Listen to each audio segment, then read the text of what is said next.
இன்னைக்கு ஐபிஎல் 7வது ஆட்டம் சன்ரைசர்ஸ் ஹைதராபாத் அணிக்கும் லக்னோ சூப்பர் ஜெயிண்ட் அணிகளுக்கும் இடையே ஹைதராபாத் கிரிக்கெட் ஸ்டேடியத்தில் நடந்திருந்தது. ஸோ இப்படி இருக்க இந்த மேட்ச்ல பழக்கமாக எப்பயுமே ஹைதராபாத் அணி அவங்க தான் மற்ற அணிகள் கிட்ட பொழந்து கட்டுவாங்க, நம்ம பார்த்துருக்கோம். ஆனால் இந்த மேட்ச்ல ஹைதராபாத் அணிக்கு சங்கு ஊதுற மாதிரியான ஒரு விஷயம் நடந்திருக்கு. முக்கியமாக நம்ம தமிழக பிளேயர் அவராலேயே இந்த மேட்ச்ல ஹைதராபாத் அணி அவங்க ஜெயிக்க முடியாம தோல்வி அடைஞ்சிருக்காங்க. எல்லாத்தை விட மிக முக்கியமாக பாயிண்ட்ஸ் டேபிள்ல இந்த மேட்ச்ல ஹைதராபாத் அணி அவங்க தோல்வி அடைஞ்சிருக்கிறது நம்ம சிஎஸ்கே அணிக்கு ரொம்ப பெரிய அளவில் ஒரு சாதகமான முக்கியமான விஷயமாகவும் மாறி இருக்கு. அந்த வகையில் இன்னைக்கு இந்த மேட்ச்ல டாஸ் ஜெயிச்சிருந்த லக்னோ அணி ஃபர்ஸ்ட் ஹைதராபாத் அணி அவங்க பேட்டிங் பண்ணிக்கிட்டோம் அப்படின்னு சொல்லிட்டாங்க. எல்லாருமே இதை பார்த்து அதிர்ச்சி தான் அடைஞ்சிருந்தாங்க. ஏன்னா ஹைதராபாத் அணி ஒவ்வொரு ஆட்டத்திலையும் முதல்ல பேட்டிங் பண்ணி 250க்கு மேலே எடுத்துறாங்களே, ஆனால் லக்னோ அணி அவங்க தைரியமாக ஹைதராபாத் அணியை பேட்டிங் பண்ண சொல்றாங்களே அப்படின்னு தான் எல்லாருமே யோசிச்சாங்க. ஆனால் அங்கே மைதானத்தில் நடந்ததே வேற.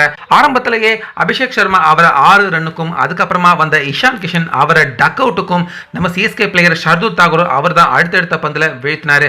அதுக்கு அப்புறமா நிதிஷ் ரெட்டி ஒரு 32 எடுத்தாரு. டிராவிஸ் அவருக்கு சில லைஃபுகள் கிடைச்சாலும் அவரும் 47 தான்.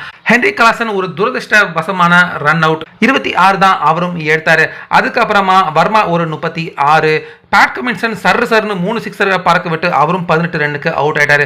ஸோ ஆக மொத்தம் அசால்ட்டா 200க்கு மேலே எடுக்கிற ஹைதராபாத் அணி வெறும் 190 ரன் தான் இந்த ஆட்டத்தில் எடுத்தாங்க. இப்படி இருக்க இந்த ரன்னை லக்னோ அணி எடுக்க போறாங்களா இல்லை கஷ்டப்பட போறாங்களா எடுக்கிறதுக்கு அப்படின்னு பார்த்துக்கிட்டு இருந்தா ஆரம்பத்திலேயே மார்க்ரம் ஒரே ஒரு ரன்னுக்கு அவுட் ஆயிட்டாரு.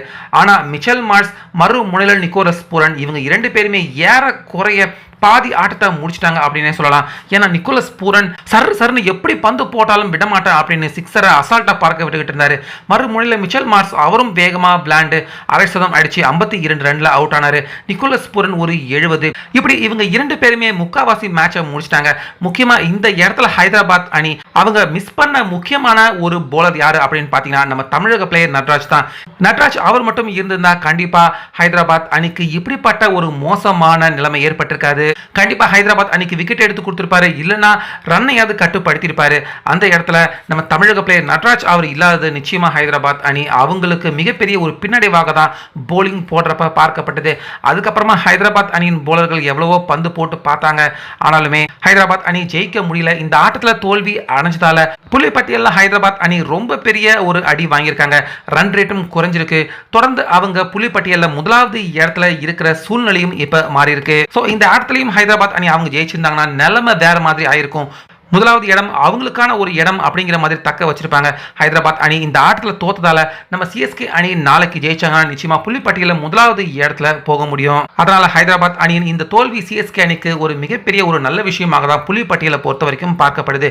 அந்த வகையில் ஹைதராபாத் அணி நிச்சயமா இன்னைக்கு நடந்த ஆட்டத்தில் இந்த இடத்துல நம்ம நட்ராஜ் அவரை கண்டிப்பா அவங்க மிஸ் பண்றாங்க ஹைதராபாத் அணி அப்படின்னு உங்களுக்கு தோணுதா? உங்க கருத்தை கமெண்ட்ல சொல்லுங்க.